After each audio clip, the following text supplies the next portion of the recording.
everybody? Hey.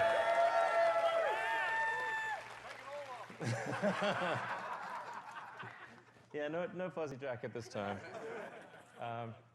So I will start off by just talking about the reason why we're doing this, which is, as you may have read, we're reaching record CO2 levels.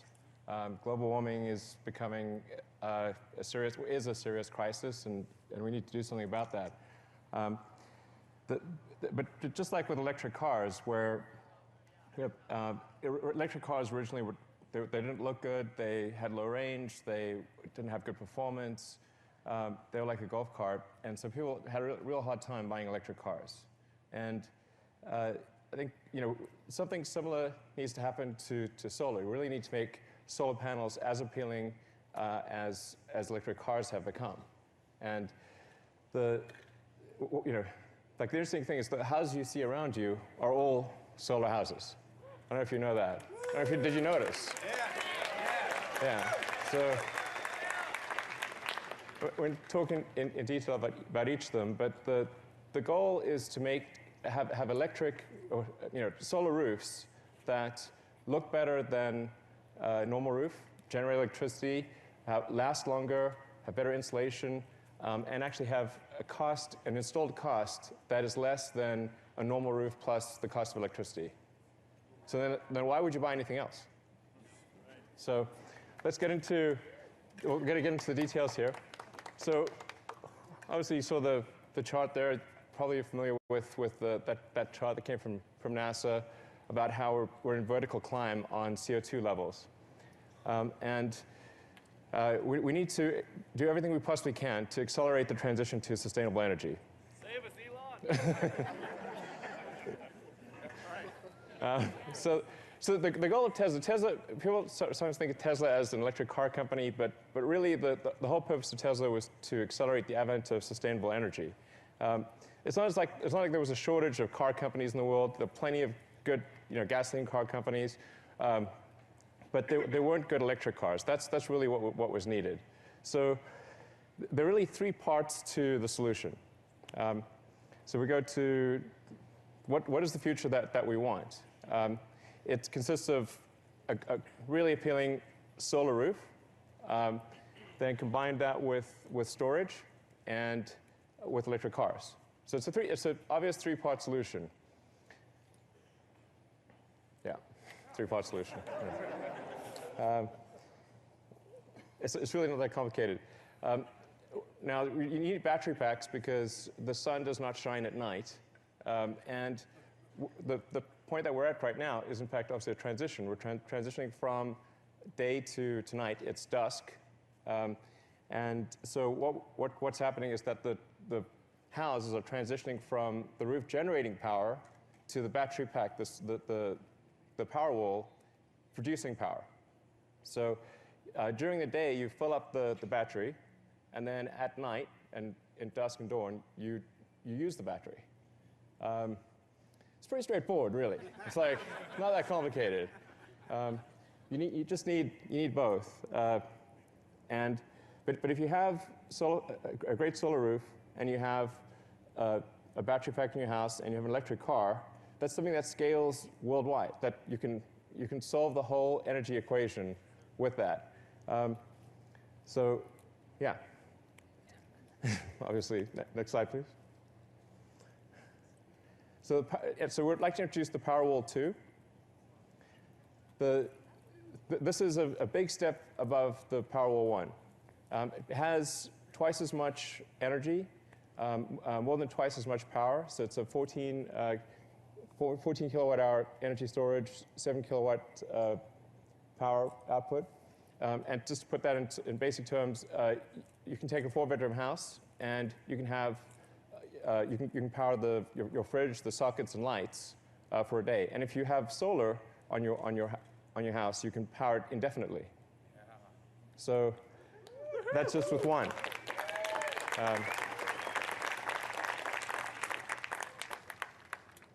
And then on the utility side, we've got the Power Pack 2, which similarly doubles the energy. So it's a 10 kilowatt-hour capability, 50 kilowatt power output. And this can scale to unlimited size. So it's, in fact, we've recently announced the biggest utility battery installation in the world, which is going to be with Southern California Edison. Let's go to the next slide. So we have an 80 megawatt hour battery installation that's being built right now. So, and then we announced one earlier this year, which is for a utility in Hawaii doing 52 megawatt hours. You're going to see a lot more of these announced over time. And I think it's important to make sure people appreciate that the solution is both local power generation and utility power generation. It's not one or the other. Sometimes the solar roof is positioned as a sort of a competitor to utilities, but we're actually going to need utility power to increase, and we're going to need local power generation. Because if you transition all energy to electric, that roughly triples the amount of electricity that's needed. So you need about a third for transport, about a third for heating, and about a third for what we currently use as electricity. So the future is bright for utilities and for local power generation. I would expect it to be roughly a third local power generation, roughly two-thirds utilities. So I think it's a very bright future for utilities and for rooftop. So let's take a look at some of these roofs. As I mentioned earlier, what we're really looking for here is how do we have a solar roof that is better than a normal roof, that looks better, lasts longer, has better insulating effect, and where the cost of roof plus electricity is less than that of a normal roof. Now, this is sort of the integrated future. You've got a electric car, a Powerwall, and a solar roof. And the key is that it needs to be beautiful, affordable, and seamlessly integrated. And then if all those things are true, why would you go any other direction?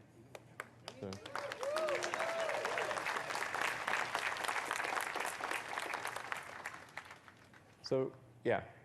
So we're going to show you, this is the before shot of that house over there. So that's what it looked like before. Now that's all solar. Yeah. I think we've got some close-up shots that we can show.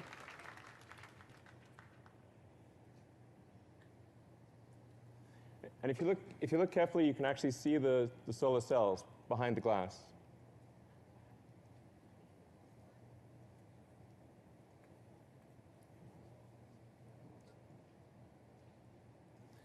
And I'll actually pick up one of these so you can show you what I mean.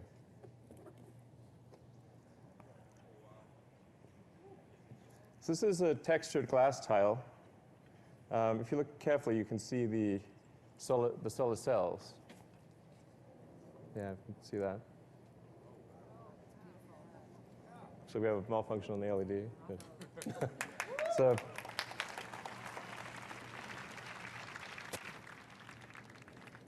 let's take a look at the next house. Right, so that house is also solar, and that's a sort of a style of a French slate, which is one of the hardest things to do. It's considered one of the best roofs you can possibly do as a conventional roof. So we said, well, can we make a French slate roof that's solar that looks as good or better than a conventional French slate roof? And we're able to do that as well.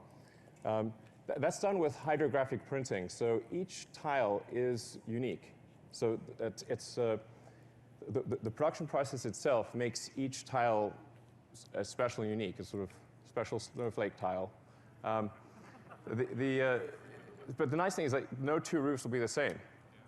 So it's not just cookie cutter. You can take any two roofs like that, and they will look different because they are different. So.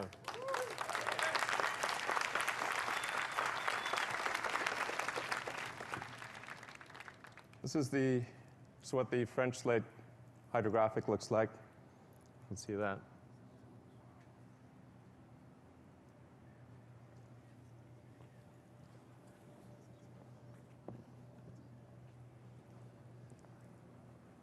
And then the third house is really transformative. Because believe it or not, that's what it looked like before.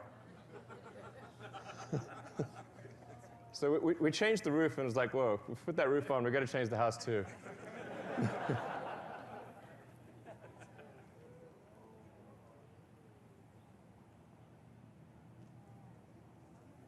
So that tile is more of a modern look.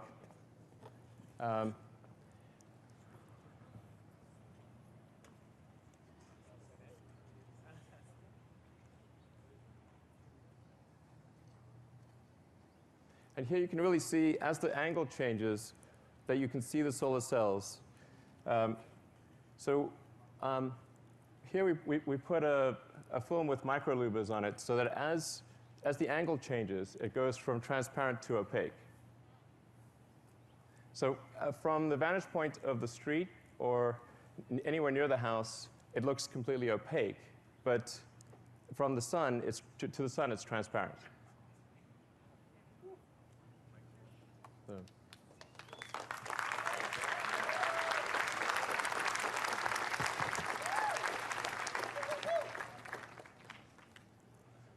And then probably the most surprising one is the Tuscan glass. So this is also solar panels. We've put two versions of the Tuscan glass approach. All of the dark tiles have solar panels. So we interleave dark and light, and then the dark ones are the ones with solar panels.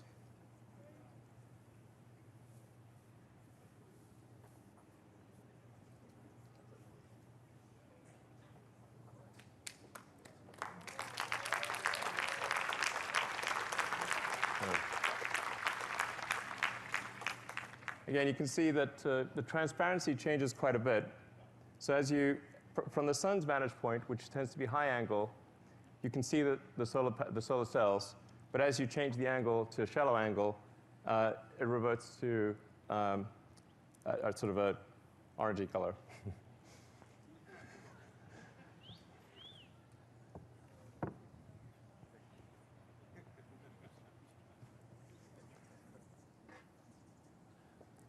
So one of the other advantages of glass is that we can actually make it a lot tougher and last a lot longer than a conventional roof.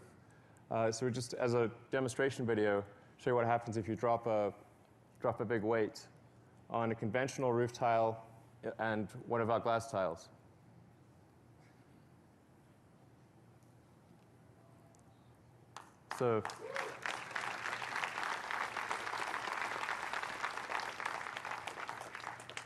So the solar roof weren't just, we wanted to look better, last longer, provide better insulation, and cost less, all things considered, than a conventional roof. There's still a huge market for the current solar systems, because if you're building a new house or you're redoing your roof, then this is the way to go.